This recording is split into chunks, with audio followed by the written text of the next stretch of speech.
पूरा किया गुरसिख की डेफिनेशन का भाई वीर सिंह ने। सो अज असी उन्होंने जन्म शताब्दी मनाते हुए थोड़ी विचार सांझी करने की मैं कोशिश कर रही हाँ। सो उन्होंने बारे जो विचार कर लगी तो इन्ना वास्ट टॉपिक है, it can not be done in few minutes, ना ही एक सैशन में ना ही एक दिन में। It's a very vast topic, but मैं अपने आप को कंस्ट्रक्ट करने लिए एक टॉपिक चूज किया है कि how Bhai Vir Singh is relevant, is still relevant or is he really relevant in today's time। जो गुरसिख अज तो 150 साल पहला विचरिया है, उन्होंने जो काम किया है, उन्होंने जो लिखा है, is it relevant and applicable in today's time। so उस चीज़ को मैं 5 पॉइंट्स में डिस्कस करने की try करांगी। of course he is relevant।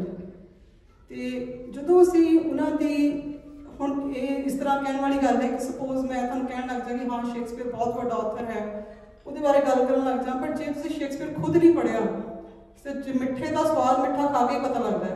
सो जो तुम भाई वीर सिंह को खुद नहीं पढ़िया तो शायद तुहानूं अज जी डिस्कशन है थोड़ी ओपरी ओपरी लगे, बट इनू यूज करना एज एक चिणक to go back and try to discover, try to read about Bhai Vir Singh. So you will be amazed कि कितना खजाना लुकिया हुआ है। उन्होंने एक छोटी सी बैकग्राउंड में देने की try करांगी। He was born in Amritsar on 5th December आज के दिन 1872 विखे। जी एक गल उन्होंने बारे बहुत घट लोगों को पता है कि उन्होंने एंसेस्टर्स जोड़े से देवर भाई सॉरी दीवान कौड़ामल उन्होंने एंसेस्टर्स से जो वो मुल्तान तो मूव हुए ने अमृतसर। जोड़े उन्होंने दादा जी से Bhai Kahn Singh, he was a scholar in his own right, वो यूनानी मैडिसिन प्रैक्टिस करते थे। उन्होंने तो अगे उन्होंने बेटा जोड़े से भाई वीर सिंह के पिता डॉक्टर चरण Singh, he was also a very famous Gursikh and very famous scholar. वही गुरती कहाँ मिली भाई वीर सिंह। सो उन्होंने जी प्रिंसीपल सिगियां वो घर के फैमिली एटमोसफेयर जी गुरसिखी नाल रिलेटेड सी, उन्होंने तो बहुत इन्फ्लुएंस सिगियां। दूसरी जी अमेजिंग गल ये हुई, दो being from a Gursikh family he got educated at a missionary school. उन्होंने स्कूल का नाम सीगा church mission school Amritsar. It was run by missionaries. So he got the best of both worlds. उन्होंने गुरसिखी की नॉलेज अपने घरों ली ते जिहड़ी इंग्लिश या कंटैंपररी नॉलेज सी उन्होंने स्कूल तो मिली। उन्होंने लाइफ में एक बड़ा टर्निंग पॉइंट आता है जो देखते हैं कि उन्होंने जिहड़े स्कूल दे विच सिख विद्यार्थी ने under the influence of missionaries of Christianity they convert to from Sikh to Christianity. It is like awakening for him. वो बड़ा उन्होंने एक it's like a moment of questioning कि भी इतना किवें हो गया। उन्होंने माइंड में एक स्ट्राइक की। So this is the point of relevance जी मैं गल करने ट्राई कर रही हाँ। सो ही सेड कि जे मिशनरीज ने वो साडे सिख यूथ को इन्फ्लुएंस कर रहे हैं, किवें कर रहे हैं। ही फाउंड द बैकग्राउंड कितना करते हैं, वो लिटरेचर छापते हैं। सो वो अपने स्पीकर्स तैयार करते हैं, वो लोगों में चाहते हैं, बट हुण वो कंपैरिजन करते हैं कि सिखी धर्म के जी डिग्रेडेशन आ रही है बिकॉज ऑफ हुण सिख जो सिख राज सीगा उस तो we have lost it and हुण साडा नीवे बनना शुरू हो गया because Britishers are operating us and everything. So उन्होंने स्टार्ट किया कि जे मैनू एक चॉइस मिले एक स्टार्ट करने दी printing press I would do that. उन्होंने ऑप्ट किया कि I will not be a civil servant जो उस वेले एक वधिया पढ़े लिखे नौजवान लिए करियर ऑप्शन हो सकता सीगा। He chose to be a writer. आजकल साडा बच्चा सानू कहे कि मैं राइटर बनना सी, कहंदा ओ माय गॉड ये कितनी चॉइस है करियर दी, पहला कुछ और कर ला then you think of this is like a hobby. But उन्होंने समय दे विच उन्होंने अपनी क्वालिफिकेशन अपने टैलेंट भी यूज किया राइटिंग लिए। राइटिंग किस काम लिए, जिहड़ी साडी सिक्खी नू जगाण लिए। सो ही मेड लाइक जिन्होंने कहते ट्रैक्ट, उन्होंने खालसा ट्रैक्ट शुरू किए, उन्होंने समाचार शुरू किए। So he started writing. So first relevance जी सी जी हुण भी रेलेवेंट है वो है कि he understood the need of the art. So साथ संगत अज भी असीं उसी स्टेज से कंपैरिजन करिए तो पंजाब अज भी उसी स्टेज से आके खड़ा हो गया। जो साडे विच लैकिंग है वो ये है कि we do not have the outreach to the masses. Why don't we use the same thing as Bhai Vir ji used. Why don't we reach out. असीं क्यों नहीं अपने स्पीकर्स तैयार करते, अपना लिटरेचर तैयार करते। Why don't we even use Bhai Vir Singh as a medium to spread information about Sikhism। So he is still relevant because situation आज भी हुई है, आज भी सिखी निकाल पर जा रही है। So second thing जी मुझे लगता है कि relevance दे जी मैं country मतलब उनकी contribution। Second thing is he linked the old and the new। एक बड़े फेमस स्कॉलर हुए ने डॉक्टर हरबंस सिंह, वो कहते कि भाई वीर सिंह की बहुत बड़ी कंट्रीब्यूशन ये है कि उन्होंने पुरातन ते नवे नूं जोड़िया। सो भाई वीर सिंह तो पहला जिहड़ी सिखां दे इतिहास दी या जिहड़ियां साखियां सीगियां, दे वर most of the time in bridge language which was not very commonly spoken or understood. So भाई साहब ने की किया, उन्होंने common man the language which सारा अवेलेबल करवाया। ਜਿਹੜੀਆਂ ਸਾਖੀਆਂ ਸੀਗੀਆਂ ਉਹਨਾਂ ਨੂੰ ਇਸ ਤਰ੍ਹਾਂ ਉਹਨਾਂ ਨੇ ਪੇਸ਼ ਕੀਤਾ ਕਿ ਆਮ ਆਦਮੀ ਭਾਵੇਂ ਉਹ ਅਨਪੜ੍ਹ ਆ ਭਾਵੇਂ ਉਹ ਬਹੁਤ ਹਾਈ ਸਕਾਲਰ ਆ, ਦੋਨੋਂ ਵਾਸਤੇ ਉਹ ਸੇਮ ਇਨਫਲੂਐਂਸ ਦੀਆਂ ਹੋਣਗੀਆਂ। So he link the old between the new. ਹੁਣ ਅੱਜ ਦੀ ਰੈਲੇਵੈਂਸ ਵਿੱਚ ਕਿੱਦਾਂ ਆ, ਹੁਣ ਅੱਜ ਸਾਡਾ ਬੱਚਾ ਜਿਹੜਾ ਆ ਹੀ is on the social media all the time, and ਸਾਡੇ ਵਰਗੇ ਜਿਹੜੇ ਨੇ ਉਹ ਕਹਿੰਦੇ ਬੁੱਕਸ ਪੜ੍ਹੋ। So there is a disconnect between the old and the new, we on the same stage.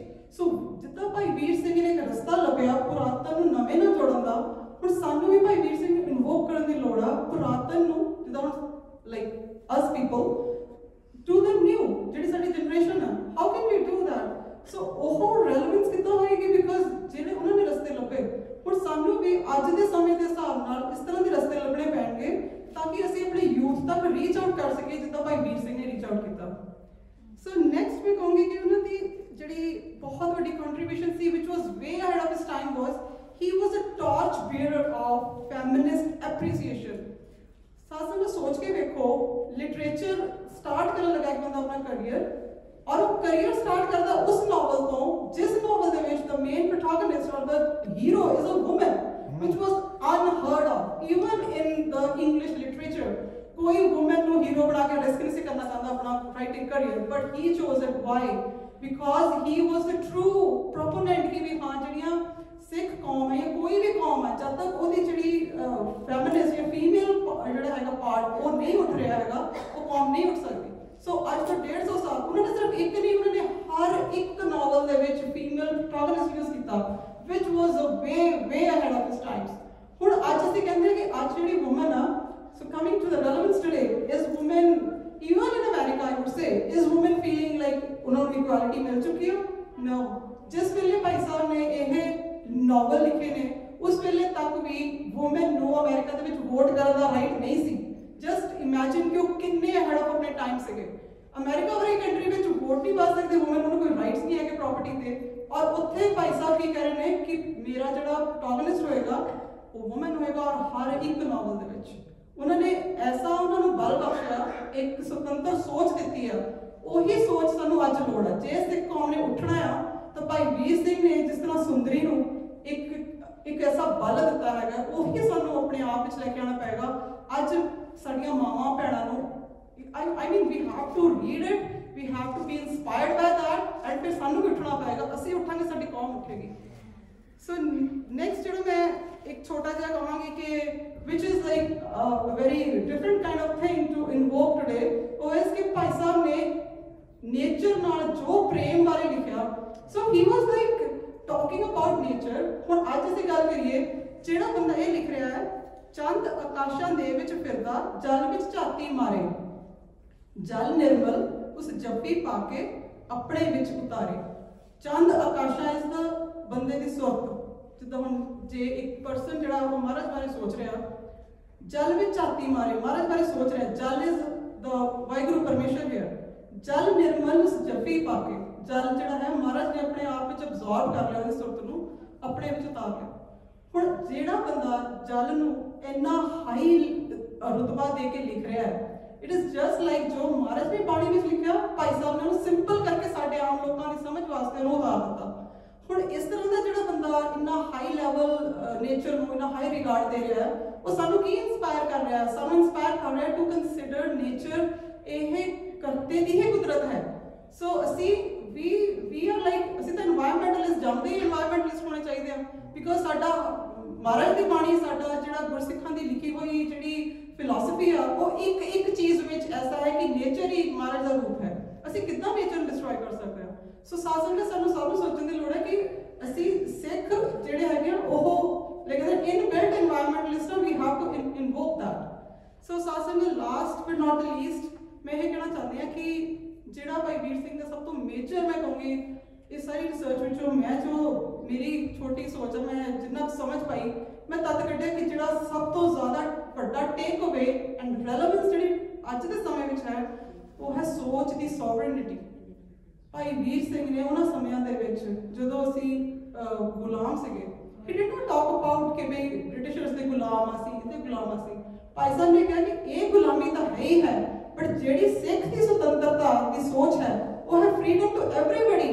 ਉਹਦੇ ਵਿੱਚ ਨਾ ਕੋਈ ਮਜ਼ਹਬ ਦਾ ਰਿਲੀਜਨ ਦਾ ਹੋਏਗਾ, ਨਾ ਕੋਈ ਕਾਸਟ ਦਾ, ਨਾ ਕਿਸੇ ਹੋਰ ਚੀਜ਼ ਦਾ, ਨਾ ਹੀ ਕੋਈ ਔਰਤ ਮਰਦ ਦਾ ਵਿਤਕਰਾ ਹੋਏਗਾ। ਜੋ ਸਿੱਖ ਦੀ ਸੌਵਰਨਿਟੀ ਦੀ ਸੋਚ ਹੈ ਉਹਨੂੰ ਉਹਨਾਂ ਨੇ ਭਾਈ ਸਾਹਿਬ ਨੇ ਇੰਨਾ ਹਾਈ ਰੁਤਬਾ ਦੇ ਕੇ ਉਹਨਾਂ ਨੇ ਪੋਇਮ ਵਿੱਚ ਲਿਖਿਆ ਹੈ। ਇਹ ਸੇਮ ਇੱਕ ਰਿਫਲੈਕਸ਼ਨ ਹੈ ਜਿੱਦਾਂ ਬਾਬਾ ਫਰੀਦ ਜੀ ਕਹਿੰਦੇ ਨੇ, ਫਰੀਦਾ ਬਾਰ ਪਰਾਈਆ ਬੈਸਣ ਸਾਈਂ ਮੁਝੇ ਨਾ ਦੇ ਜੇ ਤੂੰ ਐਵੇਂ ਰੱਖਸੀ ਜਿਉ ਸਰੀਰੋ ਲੈ। तो किड्डी वड्डी गल है कि मैनूं गुलामी नहीं चाहिए, मैनूं मौत आ जाए, मैनूं गुलामी नहीं चाहिए। हुण जिहड़ी भाई साहब की लिखी हुई पोएम है, it is just a reflection of this line. मतलब इस चीज़ नूं समझण लई जे असीं उन्हां दी पोएम देखनी होवे तो वो है सानू रख सुतंत्रता दे। कहंदे ने हे सब तो उच्चे उड्डण वाले अरशां तो भी परे परे, ये वाहिगुरू नूं संबोधन कर रहे ने। उच्चे वसो बिना आलणे बिन खंबा तर गगन रहे, पौण आकाश धरत तल पानी। देखो कितनी रेफरेंस है नेचर में। पौण आकाश धरत तल पानी, हर थां तो दिल पीड़ सुनो, सुन अरदास पशु दी दाते कदे ना रखी मेहर खुनो। अगे कहते ने सानू रख सुतंत्र दाते कि हे वाहिगुरू सानू सॉवरनिटी दे, नो मैटर व्हाट। सानू रोटी नहीं चाहिए, सानू कुछ नहीं चाहिए। अगे पोएम विचों कहंदे ने, but I will not go into that, but जिहड़ा मेन मैं समझा ट्राई कर रही हूं दस्सण दा कि उन्होंने कहा कि सब कुछ सेकेंडरी है, सॉवरनिटी करना है कि सिख ने अपनी सॉवरनिटी नाल कदी कॉम्प्रोमाइज नहीं करना। सानू रख सुतंत्र दाते बंदी साथों दूर टहे, पर तंत्र ना कदे करावी खुलदा सदा शौर रहे। मुंह तकिए ना कदे कैद दा, मुंह तकिए ना कदे कैद दा, कदे गुलामी आवे ना, एक गुलामी सोच दी। गोला कदे ना करी किसे दा, पिंजर सानू पावी ना। एंड विच कहंदे ने बन पर्वत जल बनी पहाड़ी, रेत थली थां देवी तू। मतलब keep me anywhere you like, खुल जो दिता हक सबस नू, दे के कदे ना लेवी तू। आन बान दिल शान साडी, तेरे ताण रखावी तू। प्यार अपने बाज प्रभु जी, दूजी कैद ना पावी तू। सो साथ संगत इस तो बड़ा टेक अवे कोई नहीं हो सकता कि सब तो वड्डी है सॉवरनिटी ऑफ द सोच ऑफ द माइंड। सो इन्नियां बेनतियां प्रवान करनियां भाई वीर सिंह नूं पढ़िए, उन्होंने समझिए, अपनी आने वाली जनरेशन नूं प्लीज़ प्रेजेंट करिए, नहीं तो असी एक जिहड़ा कनैक्शन है ना वो गवा देंगे। सो साथ संगत इन्नियां बेनतियां प्रवान करनियां होइयां भुल्लां चुकां दी खिमा बख्श देनी। वाहिगुरू जी का खालसा।